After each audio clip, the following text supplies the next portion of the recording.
Kasalukuyan ang nagsasagawa ng clearing operations ang Laurel, Batangas, ilang araw matapos ang pananalasa ng Bagyong Christine. Si Isaiah Mirafuentes ng PTV para sa Balitang Pambansa. Pinagtulong-tulungang itawid sa ilog ang isang patay para ihatid ang labi nito sa sementeryo. Maging ang mga nakipaglibing ay kinailangan pang lumusong sa ilog para ihatid ang kanilang kaanak sa kanyang huling hantungan. Nadilubyo ang ilang lugar sa probinsya ng Batangas ng Bagyong Christine.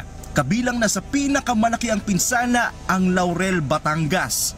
Ang konkretong tulay na sana'y magdudugtong sa mga barangay ng Laurel, bumigay na. Nawasak ang Bayuyungan Bridge ng Poblasyon 3, Laurel, Batangas.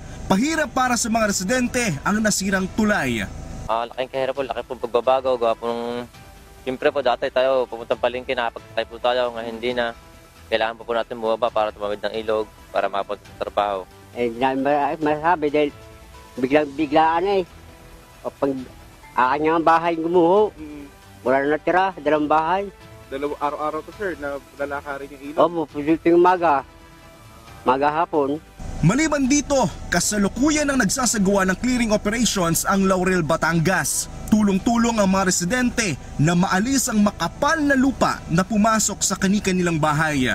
Nagpadala na rin ng LGU ng mga backhoe at kagamitan sa tulong ng ilang mga private agencies para agad na maialis ang tambak na lupa at troso sa kalsada. Ako po ay mga nagpapasalamat sa ating national government, sa ating pong mga private company na nagbo-volunteer at dinahatiran po kami ng mga tulong.